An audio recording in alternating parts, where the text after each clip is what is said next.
ರಾಜ್ಯ ರಾಜಕಾರಣದ ದೊಡ್ಡ ಸುದ್ದಿ. ಕಾಂಗ್ರೆಸ್ನಲ್ಲಿ ಅಧಿಕಾರ ಹಸ್ತಾಂತರದ ಚರ್ಚೆ ಎಲ್ಲಿಂದ ಎಲ್ಲಿಗೆ ಹೋಗಿ ನಿಂತಿದೆ ಅನ್ನುವುದನ್ನು ನೀವು ಕೂಡ ಗಮನಿಸ್ತಾ ಇದ್ದೀರಿ.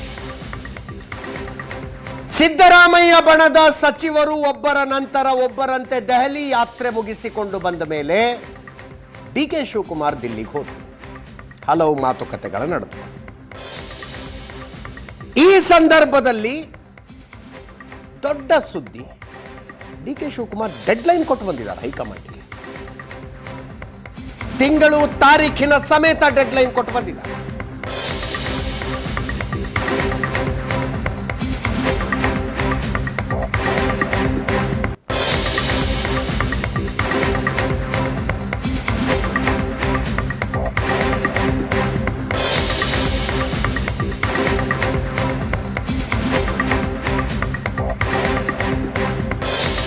ವೇಣುಗೋಪಾಲ್ರ ಜೊತೆಗೆ ನಡೆದ ಮಾತುಕತೆಯಲ್ಲಿ ಆದ ಬೆಳವಣಿಗೆ ಇದು.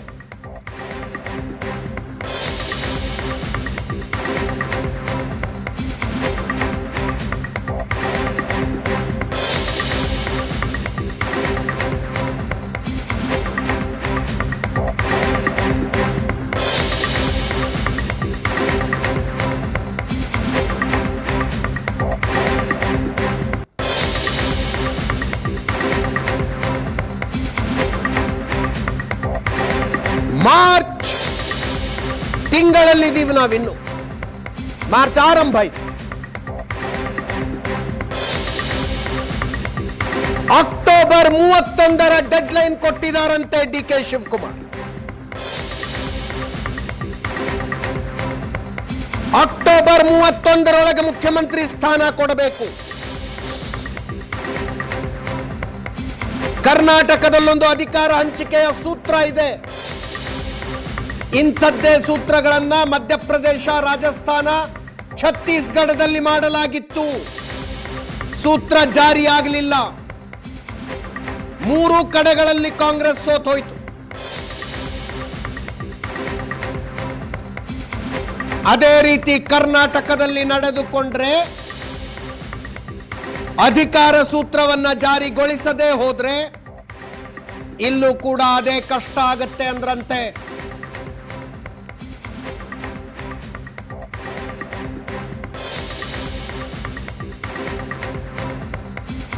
ರಾಜ್ಯ ರಾಜಕಾರಣದ ಅತಿ ದೊಡ್ಡ ಸುದ್ದಿ ಇದು.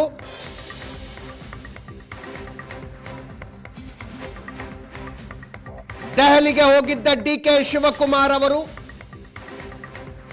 ವೇಣುಗೋಪಾಲ್ ಎದುರಿಗಿನ ಮಾತುಕತೆಯಲ್ಲಿ ಹೈಕಮಾಂಡ್ಗೊಂದು ಡೆಡ್ಲೈನ್ ಕೊಟ್ಟು ಬಂದಿದ್ದಾರೆ.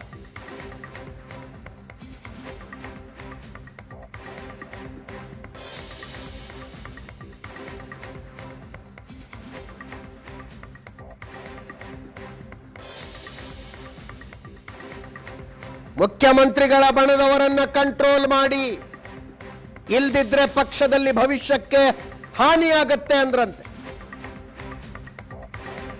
ಮಧ್ಯಪ್ರದೇಶ, ರಾಜಸ್ಥಾನ, ಛತ್ತೀಸ್ಗಢದ ಉದಾಹರಣೆ ಕೊಟ್ಟು ಬಂದಿದ್ದಾರೆ ಡಿ.ಕೆ. ಶಿವಕುಮಾರ್. ಮಧ್ಯಪ್ರದೇಶದಲ್ಲಿ 2018ರ ಚುನಾವಣೆಯಲ್ಲಿ 114 ಸ್ಥಾನ ಗೆದ್ದು ಕಾಂಗ್ರೆಸ್ ಅಧಿಕಾರಕ್ಕೆ ಬಂತು. ಮುಖ್ಯಮಂತ್ರಿ ರೇಸ್ನಲ್ಲಿ ಕಮಲ್ನಾಥ್ ಮತ್ತು ಜ್ಯೋತಿರಾದಿತ್ಯ ಸಿಂಧ್ಯಾ ಇದ್ರು.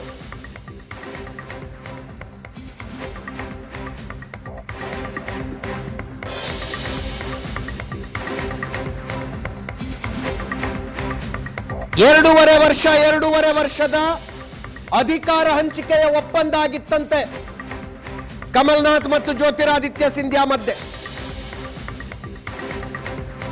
ಜ್ಯೋತಿರಾದಿತ್ಯ ಸಿಂಧ್ಯಾ ಮುಖ್ಯಮಂತ್ರಿ ಸ್ಥಾನ ತಮಗೆ ಕೊಡಬೇಕು ಅಂತ ಗಂಟು ಬಿದ್ರು. ಹೈಕಮಾಂಡ್ ಆಸಕ್ತಿ ತೋರಿಸಲಿಲ್ಲ. 22 ಶಾಸಕರನ್ನ ಕರ್ಕೊಂಡು ಜ್ಯೋತಿರಾದಿತ್ಯ ಸಿಂಧ್ಯಾ ಬಿಜೆಪಿಗೆ ಹೋದ್ರು. 2023ರ ವಿಧಾನಸಭಾ ಚುನಾವಣೆಯಲ್ಲಿ ಮಧ್ಯಪ್ರದೇಶದಲ್ಲಿ ಹೈಕಮಾಂಡ್ ಕಾಂಗ್ರೆಸ್ ಹೀನಾಯವಾಗಿ ಸೋಲ್ತು. ಕಾರಣ ಅಧಿಕಾರ ಹಂಚಿಕೆ ಸೂತ್ರವನ್ನು ಜಾರಿ ಮಾಡಲಿಲ್ಲ ಅಂತ. 2018ರಲ್ಲೇ ಕಾಂಗ್ರೆಸ್ ರಾಜಸ್ಥಾನದಲ್ಲಿ 200ರ ಪೈಕಿ 100 ಸ್ಥಾನ ಗೆದ್ದು ಅಧಿಕಾರಕ್ಕೆ ಬಂದಿತ್ತು. ಅಲ್ಲೂ ಕೂಡ ಅಶೋಕ್ ಗೆಹ್ಲೋಟ್ ಸಚಿನ್ ಪೈಲಟ್ ಮಧ್ಯೆ ಮುಖ್ಯಮಂತ್ರಿ ರೇಸ್ ಇತ್ತು. ಮೊದಲಿಗೆ ಅಶೋಕ್ ಗೆಹ್ಲೋಟ್ ಮುಖ್ಯಮಂತ್ರಿ ಆಗೋದು, ಆ ನಂತರ ಸಚಿನ್ ಪೈಲಟ್ ಮುಖ್ಯಮಂತ್ರಿ ಆಗುವುದು ಅನ್ನುವ ಅಧಿಕಾರ ಹಂಚಿಕೆ ಸೂತ್ರವನ್ನ ರಾಜಸ್ಥಾನದಲ್ಲಿ ಜಾರಿಗೊಳಿಸಲಾಗಿತ್ತು. ಮುಖ್ಯಮಂತ್ರಿ ಸ್ಥಾನದಿಂದ ಕೆಳಗಿಳಿಯೋದಕ್ಕೆ ಅಶೋಕ್ ಗೆಹ್ಲೋಟ್ ಒಪ್ಪಲಿಲ್ಲ. ಅನೇಕ ಹೈಡ್ರಾಮಾಗಳ ನಡೆದು ರಾಜಸ್ಥಾನದಲ್ಲಿ.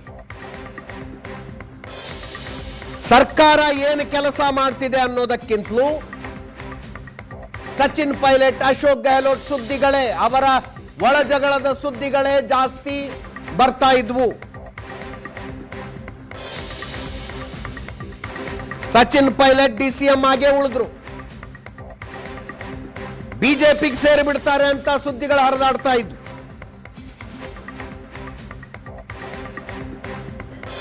ಐದು ವರ್ಷ ಹಂಗು ಹಿಂಗು ಕಾಲೆಳ್ಕೊಂಡು ಸರ್ಕಾರ ಹೋಯ್ತು. 2023ರ ಚುನಾವಣೆಯಲ್ಲಿ ಕಾಂಗ್ರೆಸ್ ಹೀನಾಯವಾಗಿ ಸೋತು ಬಿಜೆಪಿಗೆ ಅಧಿಕಾರ ಬಂತು. ಅದೇ ವರ್ಷ ಛತ್ತೀಸ್ಗಢನಲ್ಲಿ ದೊಡ್ಡ ಗೆಲುವನ್ನ ಪಡೆದಿತ್ತು ಕಾಂಗ್ರೆಸ್. 90ರ ಪೈಕಿ 68 ಸ್ಥಾನಗಳನ್ನು ಗೆದ್ದಿತ್ತು.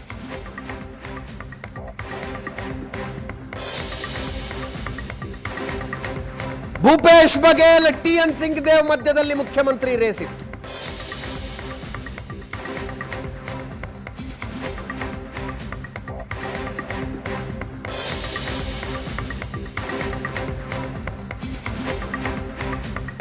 ಮೊದಲ 2.5 ವರ್ಷ ಭೂಪೇಶ್ ಬಘೇಲ್, ನಂತರದ 2.5 ವರ್ಷ ಟಿ.ಎನ್. ಸಿಂಗ್ ದೇವ್ ಅನ್ನುವ ಅಧಿಕಾರ ಹಂಚಿಕೆ ಸೂತ್ರ ರಚನೆಯಾಗಿತ್ತು. ಭೂಪೇಶ್ ಬಘೇಲ್ ರಾಜೀನಾಮೆ ಕೊಡಲೇ ಇಲ್ಲ, ಮುಖ್ಯಮಂತ್ರಿ ಸ್ಥಾನದಿಂದ ಕೆಳಗಿಳಿಲೇ ಇಲ್ಲ.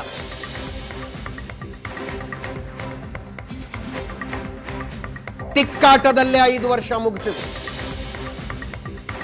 ಮುಂದೇನಾಯ್ತು? 2023ರ ಚುನಾವಣೆಯಲ್ಲಿ ಕಾಂಗ್ರೆಸ್ ಹೀನಾಯವಾಗಿ ಸೋಲ್ತು. ಕರ್ನಾಟಕದಲ್ಲೂ ಅಧಿಕಾರ ಹಂಚಿಕೆ ಸೂತ್ರ ಇದೆ, ಅದನ್ನ ಜಾರಿಗೊಳಿಸಬೇಕು. ಅಕ್ಟೋಬರ್ 31ರ ಒಳಗೆ ಜಾರಿಗೊಳಿಸಬೇಕು.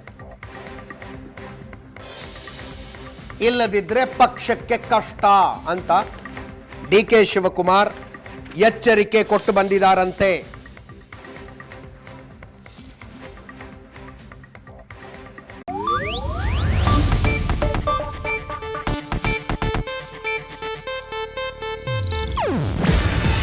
ಇದು ಏಷ್ಯಾನೆಟ್ ನ್ಯೂಸ್ ನೆಟ್ವರ್ಕ್ ಪ್ರಸ್ತುತಿ.